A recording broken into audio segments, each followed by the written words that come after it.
presidency has been indicted by the International Criminal Court for alleged crimes against humanity. He's due to stand trial in The Hague. Now, if Kenyatta wins, some Western countries, such as Britain, will be placed in a very difficult position since they refuse to deal with anybody indicted by the ICC. Yes, this is just another element of a very complicated political scenario in the East African nation. And joining me to discuss this tonight is Ebba Colondo, our Africa editor here at France 24, Douglas Yates, a frequent guest at France 24, who also happens to be a professor of political science at the American University of Paris, Monicah Andefa, a Kenyan project manager living in Paris, and from Nairobi, Abdullahi Halakhe, who's a specialist on the Africa Horn, and also from Nairobi, Bett, a spokesman for the presidential candidate Raila Odinga. We did ask for somebody from the Kenyatta's campaign office to join us, but they declined the invitation. So let me start by talking to Abdullahi in Nairobi. Kenyatta's candidature has been controversial, as the ICC has charged him with orchestrating violence that broke out after that disputed 2007 election, when about 1,000 plus people were killed and another 600,000 people were left homeless. If indeed he did win, how would it affect his ability to govern? Thank you so much. That is the elephant in the room. It came up during the debates, the presidential debates that we've had, but we haven't had anything concrete from Team Uhuru, Mr. Kenyatta, that is how they will deal with this.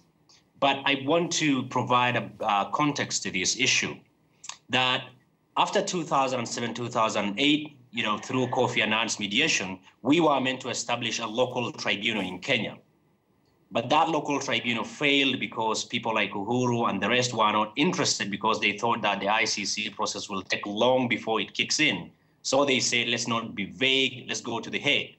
But once they realized that the Hague process was quicker than they had thought, they said, oh, the ICC is a triple O conspiracy.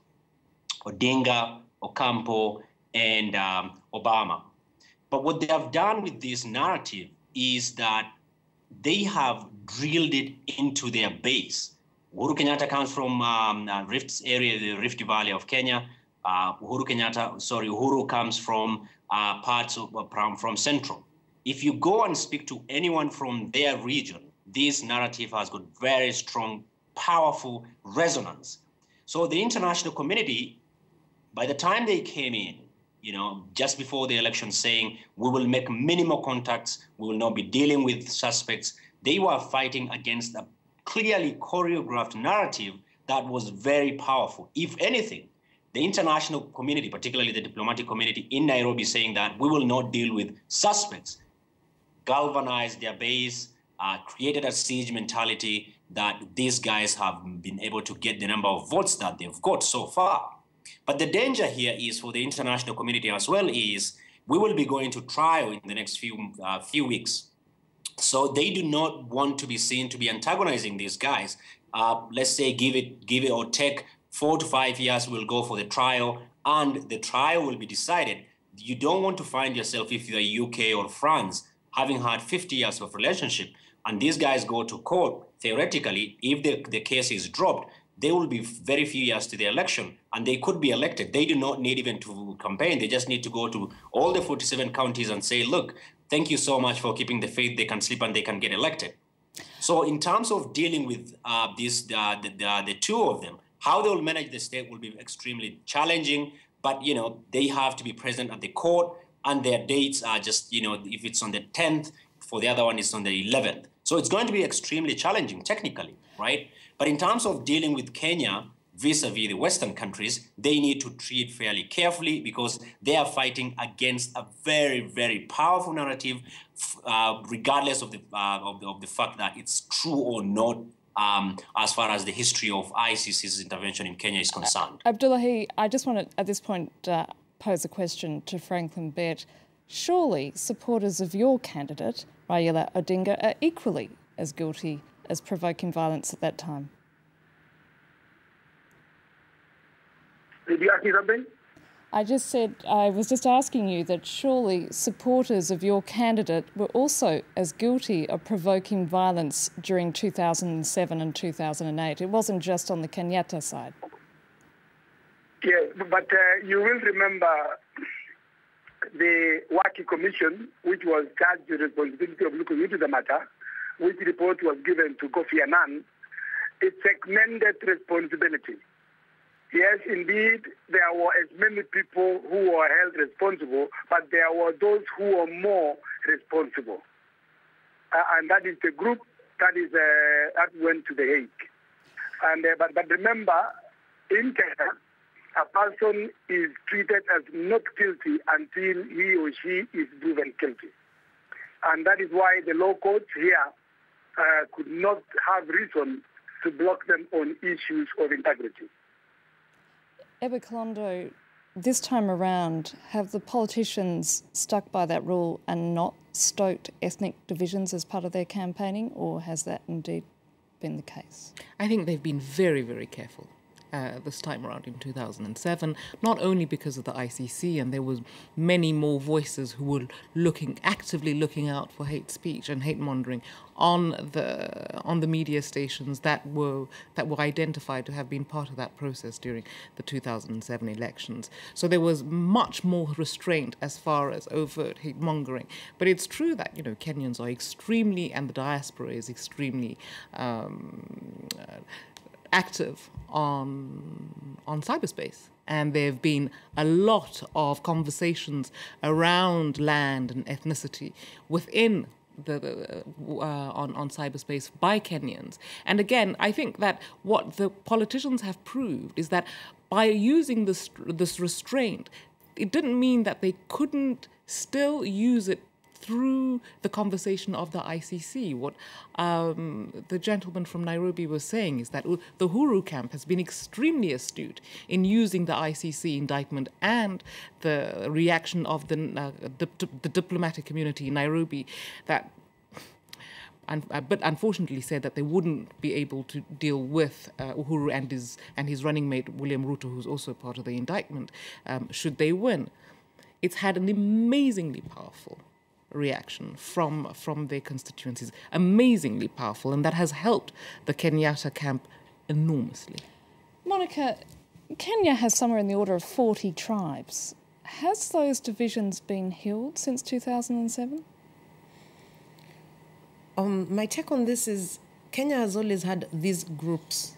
It's ethnicity. It's part of the beauty of Kenya. It makes it gives it a vibrant culture. But I think it's the way these differences are exploited that makes a big difference. And to who, there's a kind of language that is used in some instances that seems to magnify the differences instead of showing the beauty of these differences and trying to make people understand that they belong to one country. Because we have to face it, whatever leader we have, there are consequences we'll face, but we face them as a country, not anymore as just one ethnic group. So I think the beauty of Kenya is having diversity, but it's in the way the leaders sometimes use it, and the use of language really is an issue. But Kenyans living abroad understand we represent ourselves as Kenyans. Every time I complete a form, I say I'm a Kenyan. I do not go and think further of where I come from. But we see this more. Okay, it happens when you're in the country, then people will say, I belong to this ethnic group. That's accepting I am different. It's a different culture. This is how we do things. However, we have friends from the different ethnic groups. So I think if you're looking at a population that they live next to each other, they live each other, they intermarry, this shouldn't be, diversity should be celebrated. Douglas, the thing about these two candidates is they're really both from families of political elites, aren't they? I mean, Kenyatta is the son of the founding president and Odinga is the son of a vice president. Are they the right people to be running for the job? I'm so glad you raised this problem because dynastic rule is something everyone in that country is aware of. Uhuru Kenyatta was raised during a time when Kenya didn't have multi-party democracy.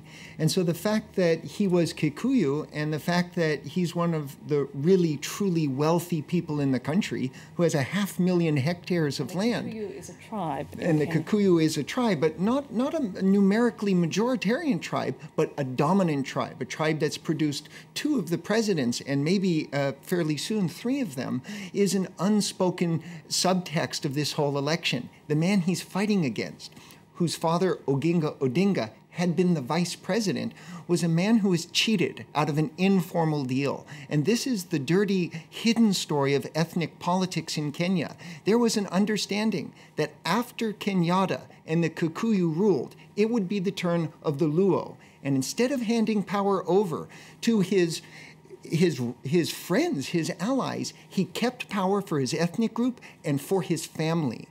And he did that with an ethnic political equation of aligning himself with the Kalenjin. These 2 ethnic groups are the ones that have constructed the majority in the first round of this election. The Kikuyu and the Kalenjin. All of the presidents of Kenya have come from these groups, and by hoarding power, they've hoarded wealth. So denying Raila Odinga his day is also denying half of the population their moment of rule. Abdullahi, it seems like during this very bitter power struggle, the real issues that need to be addressed, such as youth unemployment, poverty, crime, not to mention the threat of al-Shabaab in the south of the country, has all been forgotten. Absolutely, but I want to correct something that was raised by the gentleman before me. Kenyatta and Odinga's father never had a deal. Their disagreement was purely ideological, whereas Kenyatta was, purely capitalist. Odinga was leaning towards the east, and it was at the height of Cold War. So I wanted to make that distinction just on there. Number 2, in terms of the critical structural drivers of conflict, they haven't been addressed.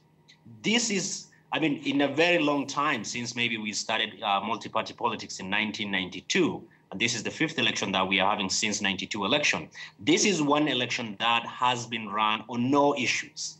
1992, reform, constitutional development, democratic governance, human rights. 1997, the same. 2002, we said we don't want the status quo, we want a new change. The 2007, the same thing. 2013 is one election that was run on nothing. Team Uhuru basically ran this election on anti-external intervention.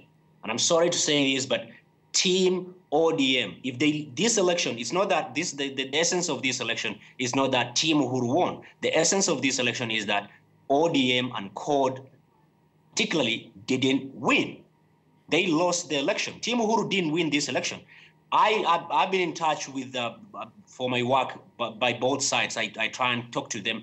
But Team Uhuru, whether we like it or not, they ran a very well-disciplined machine.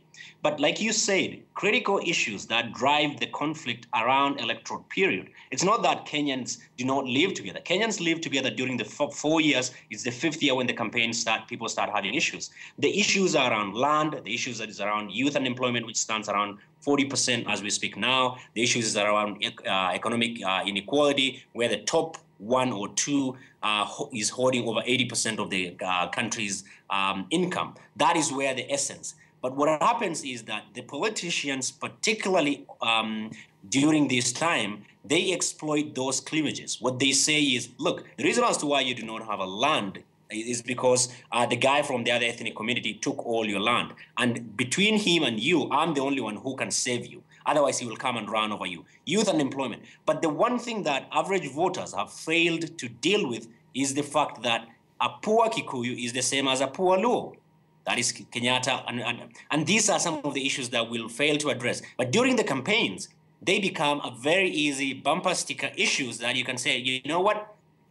For politicians, it's very easy. They have instrumentalized. Can you imagine in 2007, William Ruto was with Odinga. Now he's with Kenyatta. So it's not ethnicity per se. It's a political ethnicity that politicians instrumentalize. But unfortunately, we are very gullible as voters ourselves, and then it's rammed down our throats, and we just buy it line, stick, and honk. Ebba, Abdullahi was just talking there about the fact that basically the last 4 years there's been relative peace in Kenya, and now as we've headed into an election campaign, tensions have been stoked. It seems like it's all on the part of politicians, is it not? The politicians in Kenya, they all come from the same class. They all are the sons of somebody. I think Douglas was talking about the Kalenjin and the Kikuyu, a marriage that was struck very early on. But I do think that when you have this political caste, and after what happened in 2007, it's never, ever happened before in Kenya. Kenya has always thought of itself as, I think, Arab Moi used to call Kenya an island of peace in a sea of chaos. And after 2007, Kenyans for the first time saw displaced people within their own country after having always been harboring refugees from neighboring countries. So it's a deeply traumatic experience that Kenyans still haven't come over. So I don't think that it might have been peaceful, but people were too traumatized. Monicah, is there a new generation of young, aspiring leaders, political leaders, waiting in the wings to take over, who have been blocked? I tend to think so, yes. But I think African politics is linked very much to the wealth. There's this association of, if you're going to go into politics, then you need to have a lot of money. So you have people who are very smart, who are capable of being good leaders, but then you have the access becomes an issue, access to power. I think this is where this election has been particularly different, especially in the parliamentary elections for the senators. For the first time, you have a 19-year-old who won. He's the youngest Kenyan who's ever won a seat. And he comes from Western Province, and it was his Kikuyu friend who who gave him his motorbike to be able to campaign. So I do think that while the big guys were fighting, the little guys actually managed to get parliamentary seats.